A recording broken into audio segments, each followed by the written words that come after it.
My name is Jane Nieminska from Edpower Learning in Sydney, Australia, and I am so pleased you're creating harmony with your choristers and joining me in this, the second of 3 videos for choir chaperones. Today, we're looking at strategies for managing group dynamics and resolving conflicts. Have you ever faced a situation where young choristers have struggled to work together, or where conflict, even a small one, has disrupted the group dynamics? As a chaperone, you have the opportunity to turn these moments into powerful learning experiences, fostering a culture of cooperation and respect, and supporting young people to develop important skills. It's realistic to expect that any group of young people may experience conflicts, misunderstandings, or challenges when working as a team. While conflict's natural, how we as chaperones manage these moments can be transformational, not only for the group that we're working with, but for your own confidence. Here are 4 strategies I use to help manage group dynamics and conflict.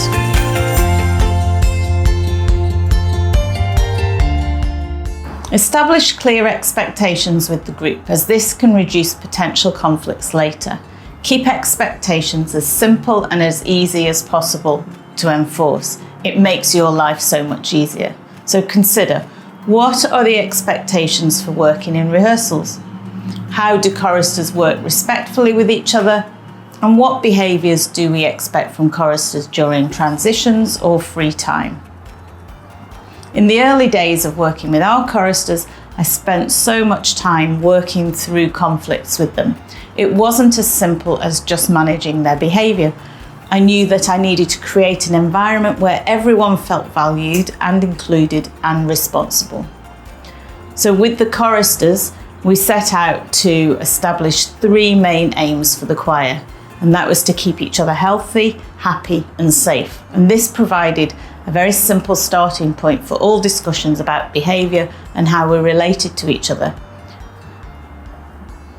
The choristers can easily identify if they don't feel safe and happy and healthy, and they can also work out if they've made someone feel unsafe, unhappy or unhealthy.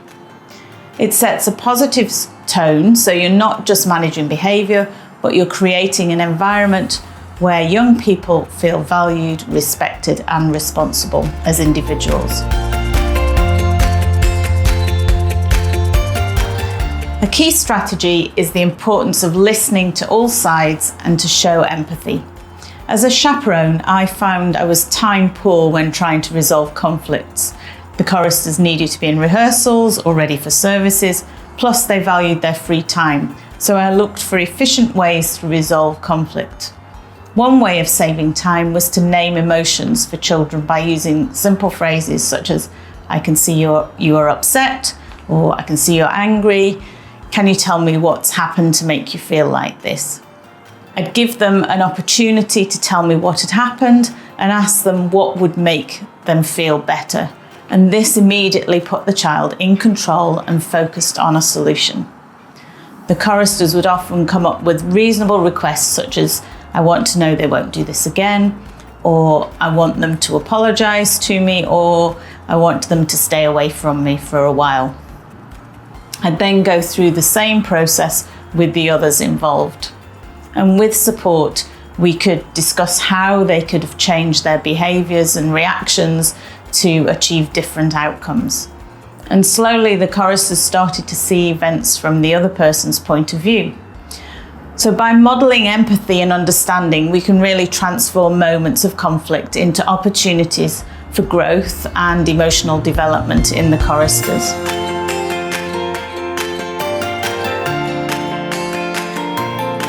So by giving the choristers 3 simple aims to be safe, happy and healthy, and by encouraging them to decide what would make them feel better, the choristers had a very simple framework that helped them to come up with solutions. Now initially I spent a lot of time going through these processes with them, but eventually the choristers started to use these same strategies to solve problems independently, and often with the older choristers modelling solutions for the younger ones. So it's been really heartening to see our choristers do this from themselves, and I still check in with them but more often than not, they reply with what the initial problem was and what their solution is.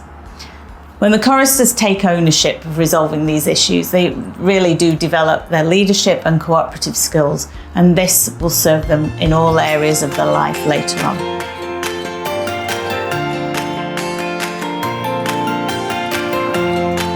Recognising individual needs and understanding the different personalities within the group can help us as chaperones manage the group dynamics more effectively.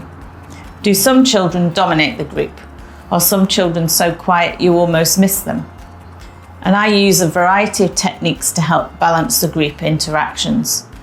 One of these techniques is to think about the places in the vestry where the choristers roam and keep their belongings and have their free time. Just thinking about where the choristers are positioned in the room helps to balance the group dynamics. So I try to avoid putting the dominant personalities in the most prominent places in the room and the quieter ones in the places out of my sight line. So do take time to observe the choristers at different times. How are they interacting with other children and with other adults too? Do some children find a vantage point and observe what the others are doing? Ask for the opinions of the choristers and encourage them to evaluate how something's working for the whole team. By managing the group dynamics, you are helping each chorister find their voice, which transforms the group's sense of unity and belonging. This is the power of your role. Each time you handle conflict or guide group dynamics positively, you're not just resolving an issue, you're transforming the choir environment into a place where young people feel safe, respected, and empowered. Now remember, these skills don't just improve the choir sessions, but they also contribute to a chorister's personal growth and their confidence in being part of the choir community. So think about a time when you managed group dynamics or resolved a conflict. What worked well for you? What was more challenging? And what strategies might you apply in the future? You can download for free my 5 steps for resolving conflict. I'm hoping this guidance might help you to make a lasting impact with your choristers. But I'd love to know ways that work for you when you're managing conflict too. So if you can hop over to my Instagram page or just send me an email, I'd love to have that conversation with you. Thank you so much for joining me, and the next video will focus on building a positive and supportive culture within the choir, and this will tie together the strategies we've discussed in the first 2 videos. See you next time.